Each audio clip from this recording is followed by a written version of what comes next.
5 minutes de moussard pour commencer.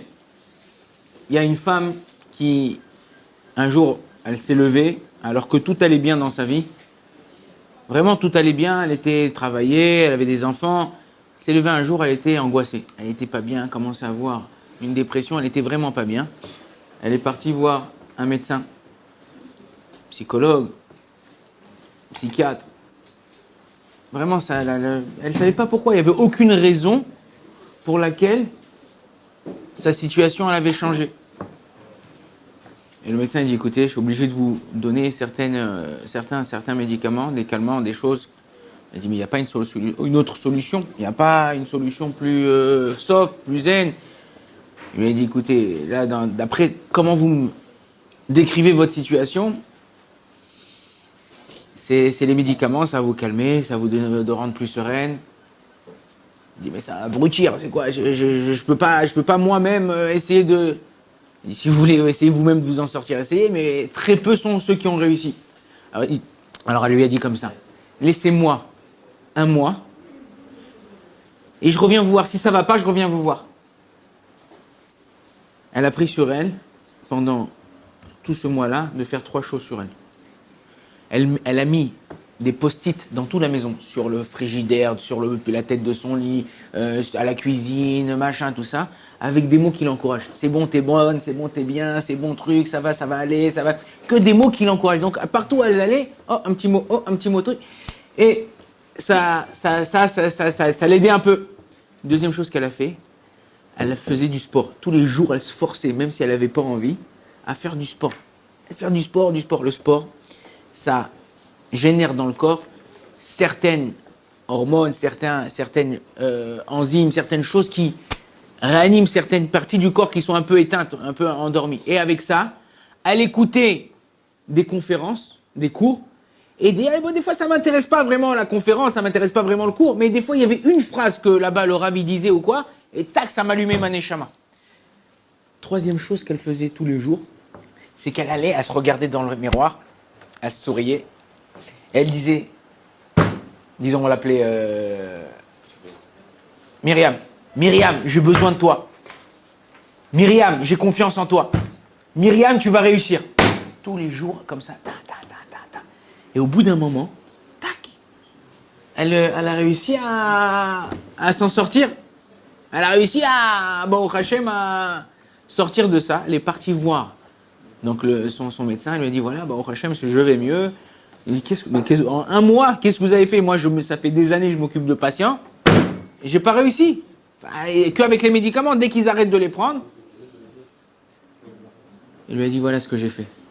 1, 2, 3. Il lui a dit, vous permettez que je fasse passer ça à mes patients, que je leur explique qu'il y a une autre façon. Il dit, avec grand plaisir.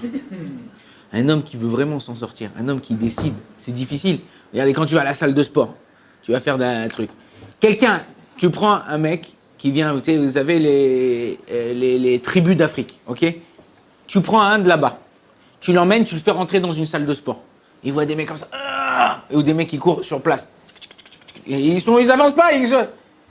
Dans sa tête, il dit, mais ils sont maboules.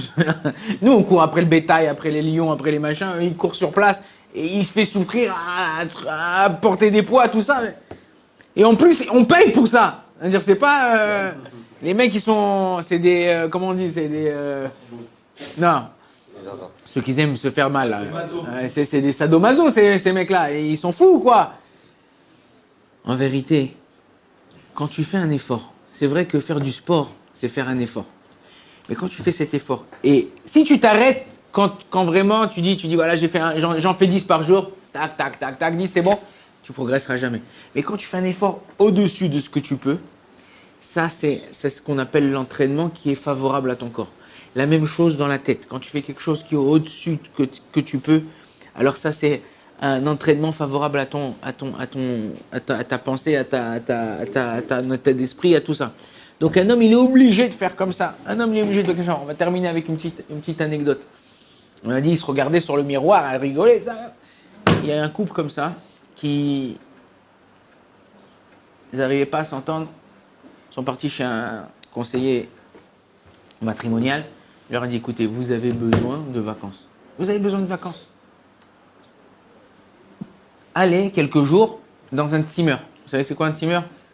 Timmer, c'est en Israël, il y a beaucoup ça. C'est ils prennent des sortes de caravanes comme ça, ils les aménagent à l'intérieur, et c'est en pleine nature. Quand tu sors le matin, tu as les oiseaux, tu as la vache, tu as les trucs, tu les respires l'air de comment ça. Une fois, il y a un homme, il a dit, je vais envoyer ma belle-mère à la montagne. Et il lui a dit pourquoi? Il a dit parce que là-bas, l'air de la montagne, ça coupe le souffle. Alors, Bekitso, il est arrivé, il a dit bon d'accord, le mari ne voulait pas aller, tout ça.